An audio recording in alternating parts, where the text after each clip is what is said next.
Formada em enfermagem desde 2009, Marisa Lima é pós-graduada em estometerapia e em acupuntura. Em 2014, fundou a Doutor Cuidados Nursing Care Center, uma unidade de negócios para oferecer serviços de atendimento domiciliar. A atenção domiciliar está sendo reconhecida como uma solução altamente eficaz para a área da saúde, principalmente a pessoas idosas estomizadas. Muito boa noite, meu amigo, minha amiga. O nosso encontro de final de noite, programa Ponto de Equilíbrio. Participe, dê sua sugestão, sua opinião, sua crítica. Você está vendo agora aí o nosso Facebook, nosso Instagram. Ali você pode mandar sua mensagem, criticar, elogiar, sugestão, temas de programa. E também, se você quiser assistir novamente o programa ou, de repente, você perdeu o programa e queria assistir pela primeira vez, como é que você pode fazer? É fácil, basta acessar esse canal do programa que está aparecendo agora, nosso canal exclusivo no YouTube. Ali você encontra desde o primeiro programa até o último, e ele é atualizado semanalmente. O programa é sempre feito pensando em você. E nessa noite é com imenso prazer que recebemos Marisa Lima. Ela é enfermeira e nós vamos falar sobre um tema que tem crescido muito agora, né? População envelhecendo, atenção domiciliar. Marisa, muito obrigado por ter aceito o convite, é um prazer recebê-la aqui. É um grande prazer. Boa noite. Atenção domiciliar. Muita gente hoje fala de a enfermeira, o cuidador, a pessoa que presta assistência, atenção ao idoso, à idosa, ou de repente uma pessoa que sofreu um acidente precisa de um acompanhamento diário. Isso parece que tem crescido muito, não só no Brasil, no mundo inteiro, em função também do envelhecimento da população, né? Sim, essa é uma área da saúde que tem crescido muito realmente, mas principalmente por várias óticas. Por exemplo, a deshospitalização. Ela gera uma economia enorme aos convênios, aos planos privados. Esse é um dos grandes benefícios. Outro, a questão da humanização. A recuperação de um paciente em casa é muito mais rápida e o risco é muito menor do que estar em um hospital. Hoje parece que mudou um pouco. Antigamente, para a pessoa ter alta do hospital, né? Sim. Era um pouco mais demorada, era um pouco mais burocrático. Hoje, acho que a ciência, as experiências que foram feitas provam que a pessoa na casa dela, desde que tenha o devido acompanhamento, parece que é mais fácil. Muito mais fácil. O risco é muito menor porque o próprio ambiente, o fator emocional desse paciente, ele contribui muito para a sua melhora, né? No entanto, qual é a grande dificuldade hoje? Porque até uns dias atrás era assim, eu cuidei da minha avó, eu cuidei do meu tio, então hoje estou me auto-intitulando cuidadora. E a questão não é essa. Isso é um tema pouquinho perigoso. Exatamente, delicado, porque às vezes a pessoa acha, ou um familiar acha que por estar com alguém em casa, com uma pessoa idosa, a pessoa está tranquila, mas às vezes a pessoa não faz averiguação, né? Qual é a competência, qual é a capacitação dessa pessoa toda uma que formação está cuidando técnica. da outra, né? Existe toda uma formação técnica para isso e o que é remédio para um é veneno para o outro. Não existe uma fórmula geral para isso. Então, cada cliente, cada paciente é um ser único. Então, as pessoas, o que eu vejo hoje é uma migração muito grande para essas profissões, né? E sem responsabilidade até. Exato. E isso é perigoso, né? Então, a cultura do home care é perfeita. É fantástico, inclusive no nosso modelo de saúde, né? Você vê que o próprio SUS tem o PAD, que é o Programa de Atenção em Domicílio, mas tem que se ter seriedade e supervisão nisso. O home care, inclusive os próprios planos de saúde, parece que eles têm incentivado, né? Sim. Porque é lógico que para eles, às vezes, também sai mais, financeiramente falando, sim, né? Sai mais barato. Sim. Manter uma pessoa cuidando de outra na casa Sim. da pessoa do que uma diária no hospital, que Sim. dependendo do hospital é uma e fortuna. E às vezes né? um leito de UTI. Ah, no leito de UTI também ocorre isso? Sim. Por exemplo, nós podemos fazer uma semi-UTI na casa do cliente. Eu pensei que fosse só para casos de um acompanhamento, não com tanta gravidade. Por exemplo, doenças crônicas, doenças crônicas e degenerativas, pacientes em coma há muito tempo, pacientes instáveis, com PCs graves. Então, você imagina para qualquer hospital, um paciente está internado 2, 3 anos lá. Quanto isso impacta, né? E o risco também da infecção, o risco de várias infecções. Essas infecções acabam sendo recorrentes, né? E é uma situação desumana também. Então estar é montada em casa, na casa da pessoa, sim, uma semi-UTI. Sim. A questão do home care, ela é muito complexa, porque hoje as pessoas falam assim, não, tal pessoa está com home care. Cuidador é diferente de home care. Nós configuramos um home care quando é uma equipe multiprofissional. Nós temos um médico, o enfermeiro, o fisioterapeuta, o psicólogo, se for preciso, os cuidadores e a enfermagem toda. Mas, aí temos um home care, Exato. É a atenção domiciliar. É muito importante fazer essa separação. Sim. Às vezes você fala, não, eu estou com um cuidador em casa, mas não é toda a atenção médica que a pessoa necessita. Não. Mas você falou de 24 horas. Quando você fala 24 horas, é o quê? Essa equipe, que elementos ela tem 24 horas na residência da pessoa? Ela fica em tempo integral, em plantões, como se fosse um hospital. Uma enfermeira. Uma enfermeira, um técnico, médico. Dependendo do grau de complexidade. Mas, por exemplo, eu tenho um paciente que ele fica instável. Vamos imaginar que ele tenha alguma coisa cardíaca. Durante a noite, ele descompensa. Eu tenho um apoio de um médico que é responsável por aquele paciente dentro do home care. Certo, aí então ele seria acionado. Sim, em havendo ou necessidade. via remota. Então, esse é o home care.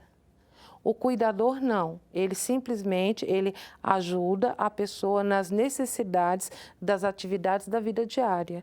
Então, é aquela pessoa que não pode mais ficar sozinha, que precisa ir ao banco, ao mercado, se alimentar, que tem alguma dificuldade.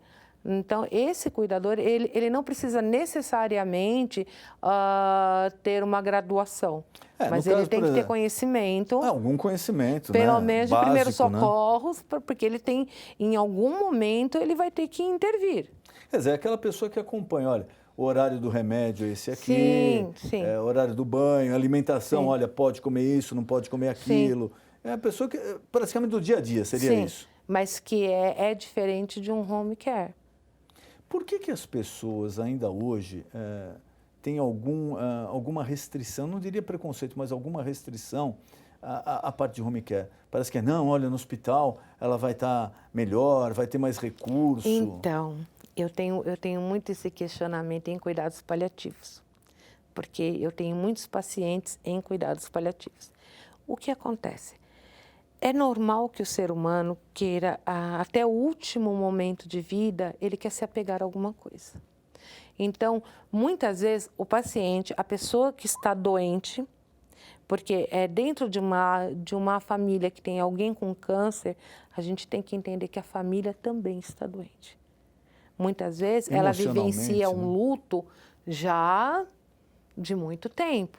Né? Então, o processo de doença está dentro da família. E muitas vezes, esse paciente, o que ele quer é aproveitar os últimos momentos de vida dele, porque hoje todos quase são conscientes, né? E fazer as coisas que ele tem vontade. Aí, o que a família quer? Que ele fique dentro do hospital, porque a família acredita que no último segundo de vida vai ser descoberta a cura para a doença dele. Então, quando a gente fala de cuidados paliativos, a gente ainda tem esse preconceito, não por parte do paciente, mas às vezes por parte dos familiares que têm esse conflito de pensar assim, nossa, mas será que eu não estou fazendo o que tem que ser feito? Será que eu estou deixando ele morrer? Exatamente. Existe esse questionamento interno, né, da pessoa falar, poxa, mas será que no hospital não estaria melhor? Realmente não estaria melhor lá? Mas olha só, em cuidados paliativos a gente trabalha muito uma questão que na realidade todos nós teríamos que tratar no nosso dia a dia. Vou fazer um bate-bola contigo. Uhum. Você deve ter se planejado em algum momento como você quer viver, certo? Sim. O que você faz para viver desse jeito? Você executa aquilo que tenta executar aquilo que planejou. Tá, Né? então assim, você planejou como você quer viver. Você já planejou como você quer morrer? Não, esse é o tipo de assunto que a pessoa acha que só com o vizinho acontece. Né? Então, mas você sabe qual é o nosso grande erro? Nós nascemos. O ciclo da vida acontece como todo ser vivo. Então, sabemos que a morte... consequência natural da vida é a morte. A morte será certa. Se nós planejássemos a forma que nós pretendemos morrer, sabendo que a morte é certa, nós viveríamos muito melhor. Mas esse planejamento que você diz é o quê? Seria o planejamento Por exemplo, financeiro, emocional, como? Eu não quero morrer de câncer. O que eu faço para não morrer de câncer? Dentro do possível, você vai evitar as coisas que, em tese, seriam cancerígenas ou que acelerariam o processo. Exatamente. Eu não quero morrer de uma parada cardio.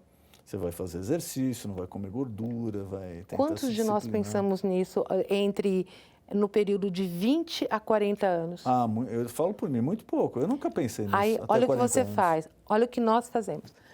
Dos 20 aos 40 anos, nós temos uma febre para construir coisas. Adquirir coisas, trabalhamos muito. Mesmo porque você está no auge, né, da tua capacidade produtiva. Então, eu já tive 3 empregos, assim, voltava para casa a cada 2, 3 dias, né? Dormia muito pouco. Então, nós pegamos o melhor da nossa vida, a fase que a nossa saúde está lá em cima, e perdemos para adquirir coisas materiais. Depois que nós adquirimos essas coisas materiais, a grande maioria pega grande parte do que conseguiu para comprar uma coisa que tinha. Saúde. Saúde, exatamente. Então você percebe? E se nós planejássemos a nossa morte, uma vez que ela é certa, muitas coisas nós não faríamos. Nesses casos aí que você acompanha de home care, quando a pessoa é idosa, diria assim, é o fluxo normal, né? A Sim. pessoa vai tendo idade, vai tendo mais problemas, até uma hora que vai falecer, todos nós Sim. vamos morrer. Mas e como reage a pessoa que, no auge da vida, como você falou, lá aos seus 30 e poucos, 40 e poucos anos, tem um AVC, tem um problema cardíaco, ou fica com uma deficiência para se locomover ou para falar? É uma pessoa que ela é mais difícil de lidar no home care ou é mais fácil? A primeiro momento é mais difícil porque a negação não da doença, mas da condição é complicado, é muito mais difícil. Mas eu observo que as pessoas, ao decorrer da vida, o aproveitamento dessa vida é muito melhor, é muito mais intenso. E para a pessoa que cuida, porque eu falo isso, eu tenho experiência própria, meus pais, minha mãe, agora meu pai faleceu, mas minha mãe, meu pai faleceu, eu tinha cuidador, minha mãe tem cuidador também, em função de um problema de saúde. E eu olho às vezes para essas pessoas e eu vejo, poxa, essa pessoa tem que ter, além de tudo, um chamado, um dom, né? Porque ela convive com uma pessoa o tempo inteiro, uma pessoa que às vezes, já em função da idade, apresenta manias, apresenta alguma esclerose, apresenta alguns problemas que não é fácil para outra pessoa conviver. Principalmente quando se trata de Alzheimer, que vem acompanhado geralmente de agressividade. Exatamente. Que acontece em muitos casos, né? Pessoas relatam, né? Olha, fulano me bateu, Sim. sem motivo nenhum, de repente... Então, por isso que eu te falo da importância do treinamento, da capacitação e do treinamento principalmente em inteligência emocional. Porque senão, daqui a pouco, esse cuidador será um próximo paciente. Exato, porque ela vive com Tem que se treinar. Uma carga, assim, entre aspas, negativa muito forte, Sim, né? inteligência emocional. A gente Até tem para que saber como reagir. Exatamente, exatamente. Para não levar para casa, para entender, assim, literalmente para virar a página de um livro como se fosse um dia de cada vez e não afetar a sua saúde com isso. Não quer dizer que ela não é sensível, mas ela tem inteligência para deixar cada coisa no seu lugar. Existe a parte, é lógico, médica, existe, acho que é uma parte também psicológica muito forte, né? Para a pessoa administrar. E não são poucos os casos que a gente vê também de cuidadoras ou de profissionais, enfermeiras que convivem com a pessoa e acabam ficando amigas e passam às vezes 2, 3, 5, 10, 20 anos juntas. Sim. E acabam desenvolvendo até uma amizade, né? Sim, sim. Nem sempre isso é saudável, tá? Quando a amizade realmente acontece, mas é que existem alguns casos que nós vemos por aí que compromete a segurança. Então, outra coisa, assim, para você entender um pouco melhor, é muito importante que sempre que vai se contratar um cuidador ou um home care, que se faça isso através de uma empresa. Não é difícil você ver em programas policiais o cuidador espancou, o cuidador roubou, o cuidador matou, envenenou. Por quê? E você vai culpar quem? Entendeu? Então, é isso que eu digo, que existe a questão da responsabilidade em cima de um trabalho. É uma categoria nova que está surgindo aí, mas que tem que se capacitar. Isso vem muito, desculpa, por indicação, né? Porque, vem muito fulano por tem um cuidador ou um home care, você conhece um amigo que faz isso, e aí vai... Exatamente, exatamente. Mas o risco é grande, porque, olha só, você está colocando dentro da sua casa, dentro da sua intimidade. Então, é muito complicado. Por exemplo, existem situações que as empresas mapeiam até mesmo a região onde o cuidador mora. Por quê? Uma situação básica. Uma pessoa jovem, cuidador, vai trabalhar em um condomínio de alto padrão, para uma pessoa com grande poder aquisitivo, tá? De repente, ele sai do trabalho, passa em um bar, tem alguns amigos, e ele comenta alguma coisa com aqueles amigos. Sobre a casa, sobre o patrimônio da pessoa. A rotina, que hora que sai, que horas que chega. Pronto. Então, até isso a empresa cerca, entendeu? Porque por segurança, qual é o círculo de amizade ou de convivência daqueles cuidadores? Porque a responsabilidade é grande porque estão dentro da casa de outras pessoas.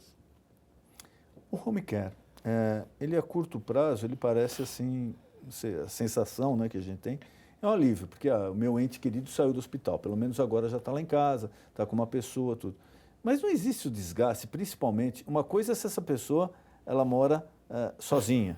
Outra coisa se tem parentes, se tem outras pessoas envolvidas, porque aí você começa a encontrar com todo mundo no corredor, no quarto, no banheiro. Exatamente. E o pior é quando hoje você encontra com a Maria, amanhã com a Tereza, depois com a Ana, você fala assim, Ana, da onde você é mesmo? Então, quando eu digo que é uma invasão de privacidade, é justamente por isso. Por mais que a gente diga para as pessoas serem invisíveis, nem sempre se consegue. Então, a intimidade da família fica restrita. Isso é certo. E é 24 horas por dia, 7 dias por semana, né? Não é que fim de semana eu estou à vontade, não. Não. Então, existem pontos positivos, mas esse é um ponto negativo. E que a gente tenta, de toda maneira, que isso seja o mais leve possível. Mas é inevitável. Home care no Brasil, comparado ao resto do mundo, ele está evoluindo? Temos bons profissionais, bons equipamentos? Temos bons profissionais, bons equipamentos. Agora, a tecnologia está vindo muito forte aí nessa área. O conceito está mudando, né? E nós, brasileiros, ainda temos uma coisa muito boa, porque o nosso povo gosta de cuidar. Diferente de outros povos que não têm o contato, frios, né? Não têm o contato. Por exemplo, esses dias eu fui para os Estados Unidos pesquisar mais sobre os hóspedes. Lá é muito fácil, as pessoas não cuidam, vão para os hóspedes. É natural, né? Então, esse contato, a humanização é uma coisa muito fria. E, por esse lado, nós somos um povo que cuidamos, que gostamos desse afeto, desse carinho. Lá tem crescido muito, eu viajo muito para lá também, tem crescido muito chamado senior living. Esse senior living, o que é? A pessoa se programa para quando chegar numa fase da vida, independente, às vezes ela pode estar com a saúde boa, mas se ela chegou lá com os seus 70 e poucos, 80 anos, ela fala, olha, eu quero morar só eu e minha mulher, num lugar pequeno, que tem uma infraestrutura lá, se eu precisar do enfermeiro, do médico. Isso no Brasil já temos, tem? E muito próximos de nós, temos uns 3, 4 residenciais muito próximos. Já com toda essa infraestrutura. Com toda essa infraestrutura. É como se fosse um flat, mas ele tem ali enfermeiro, ele tem autonomia médico. Também de ir e vir, ele tem o carro dele, ele pode entrar e sair a hora que ele quiser, são fantásticos. O custo, é lógico, ainda para a grande maioria da população brasileira é muito elevado, mas eu acho que isso é uma tendência mundial, né? Sim, inclusive eu tenho 2 clientes que eu atendo em um desses residenciais por conta de pé diabético, e assim, foi a conta que foi feita quanto custaria morar sozinho. Exato. E quanto custaria morar lá? Opinaram por morar lá, porque principalmente estão no meio de amigos, de uma comunidade, e passeiam e vão para o cinema, tem festa todo dia. Então, psicologicamente faz muito bem. Exato. É isso que eu acho que a pessoa ela fica mais tranquila, porque ela sabe, bom, se de repente eu passar mal aqui às 2 da manhã, eu vou apertar esse botãozinho aqui e vou ter um atendimento bom e rápido, né? E outra coisa, hoje a gente, graças a Deus, estamos mudando muito esse conceito de envelhecimento. Hoje nós falamos em longevidade, não falamos mais em envelhecimento. Quando você fala em longevidade, você pensa em quê? A inteiridade, mas está praticando esporte, está bem, está saudável, está bonito. Até um tempinho atrás a gente falava de envelhecimento, o que nos remete? Doença, pessoas acamadas, isoladas, de bengala, cadeira de roda, tristeza, depressão. Agora não, a gente fala em longevidade. E envolve tudo. Quer ver, esses dias eu estava vendo uma pesquisa, as pessoas com mais de 70 anos estão casando. Casando com mais de 70 anos. Estão casando. Quando você casa, o que você faz? O que você pensa? Você está iniciando uma nova etapa da vida. Então, as pessoas com 70 anos, elas têm muita expectativa na vida ainda. Não de vida, mas na vida. Então, estão se jogando, entendeu? E a idade média está aumentando muito. Sim, e isso é maravilhoso. Mas até pouco tempo atrás a gente falava em envelhecimento. Quando você falava de uma pessoa de 70 anos, você imaginava uma pessoa acamada ou numa cadeira de rodas, tomando uma pilha de medicamentos, triste, desanimado, onde o lazer principal era ir à consulta médica. Exato. Muitas vezes de fralda, hoje não. E isso é muito bom, porque nós estamos nesse meio, estamos caminhando para isso, né? Então, é muito bom que esse conceito mude. Uma ideia, a gente sabe, lógico, cada caso é um caso, características são diferentes, etc. Mas, em média, é muito caro ainda o home care? É. Quer dizer, se o plano de saúde não bancar, para o brasileiro médio, ele ainda é muito caro. Ele ainda é muito caro. Então, mas o que acontece? O brasileiro, ele não exerce a sua cidadania. Porque a Lei 8080, ela diz que é dever do Estado garantir a saúde e direito de qualquer cidadão acesso à saúde. Mas aí você há de convir comigo. Se tem gente morrendo na porta do hospital porque então, não tem remédio, mas você sabe... se chegar a uma etapa de ter um home care... Então, mas você sabe por que o plano de saúde sobe desse jeito? Por causa de uma coisa chamada judicialização. Exato. Então, aí, mas a judicialização ela é feita por uma pequena parcela da população que tem consciência disso e briga por isso. Então, assim, se todos nós tivéssemos, se fizéssemos valer a lei, isso talvez não mudaria agora, mas a pressão eu acho que valeria muito. Não, sem dúvida. A gente tem que reclamar, você que paga imposto, nós que pagamos imposto, nós temos que reclamar. Por exemplo. Não adianta ficar quieto, não resolve o problema. Não. Por exemplo, você diz que da população ser atendida com home care, tá? É caro para a população. No entanto, no Ministério da Saúde, nós temos o programa do PAD, que é o Programa de Assistência Domiciliar pelo Programa Saúde da Família. Esse é gratuito. É gratuito. Mas a pessoa tem que reivindicar, tem que pedir e tem que saber. E como a pessoa faz para isso? Então, Secretaria de Saúde dos municípios tem que fazer valer o seu direito. Por quê? O programa vem do Ministério da Saúde e a verba é repassada para Estado e para municípios. Só que, se a população, infelizmente, não reclamar, não reivindicar através dos seus representantes de saúde de cada município, a coisa não acontece. Então, a dica está aí para você. Se você tem algum parente na situação que precisa de home care, precisa de um acompanhamento, procure a unidade de saúde, o posto de saúde, a Secretaria de Saúde, se de repente você mora numa cidade menor, etc., porque já existe uma verba destinada pelo governo especificamente para isso. Então, você precisa ir lá, ver quais os requisitos, né, que você tem que preencher e se habilitar para ter esse tratamento. É um direito seu. Se você paga imposto, nós pagamos imposto, nós temos direito de exigir tudo das autoridades. Porque o dinheiro que vai para lá é o dinheiro suado nosso, que é pago de imposto para reverter em benefício da população. Marisa, nosso tempo está acabando. Eu queria mais uma vez agradecer aqui a sua presença. Foi um grande prazer.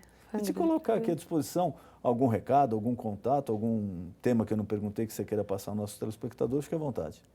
Não, somente reforçar que todos nós estamos envelhecendo para aproveitar, para que a gente aproveite melhor a vida e estamos à disposição através da Doutor Cuidados, pelo Instagram @doutorcuidados ou pelo site www.doutorcuidados.com. Para esclarecer qualquer dúvida, estamos à disposição. Muito obrigado. Foi um grande prazer. O nosso encontro de final de noite, programa Ponto de Equilíbrio. Boa noite.